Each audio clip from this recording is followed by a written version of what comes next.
প্রায় 400 বছর পুরানো। আর আমার যে আশ্রম রামানুজ সম্প্রদায়ের যে বড় অস্থল, এই অস্থল মিনিমাম 700 বছরের পুরানো। আমি নিয়ে 11তম মহান। তো এরও চিরাচরিত বিরাজিত প্রভুর রথ হয়েই থাকে, 400 বছর ধরে চলছে গুরু শিষ্য পরম্পরায়।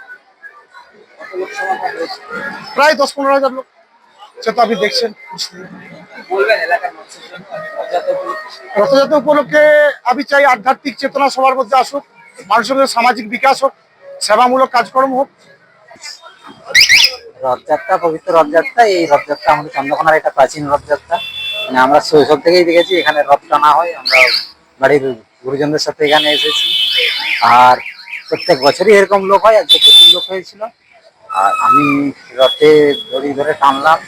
মানে অনেক পুণ্যার্থী চেষ্টা করে যে দড়ি ধরে টানার, সকালে সুযোগ পাইনি, কিন্তু চেষ্টা করে যে দড়ি ধরে টেনে। কারণ আমরা কথিত আছে যে জগন্নাথ দেবের রথে দড়ি ধরে টানলে পুণ্য পাওয়া যায়। তো সেই হিসাবে আমিও রথ ধরে টানলাম, এবং এই যে মানুষ এত উৎসব মুখরিত হয়েছে, সেই সব মানুষদের সাথে একসাথে পায়ে পা মিলালাম।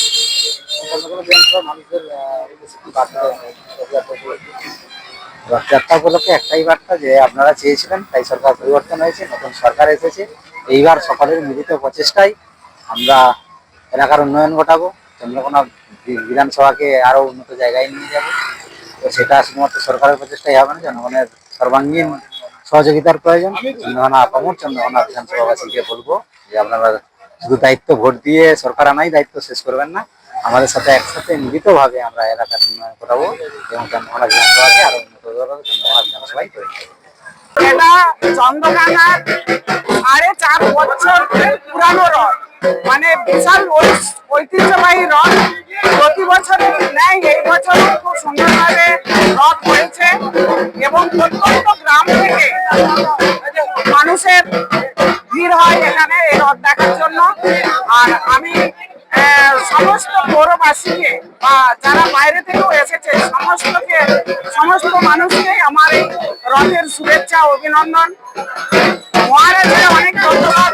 মহারাজকে এত সুন্দরভাবে রথটা করে, তার জন্য মহারাজকে অনেক ধন্যবাদ।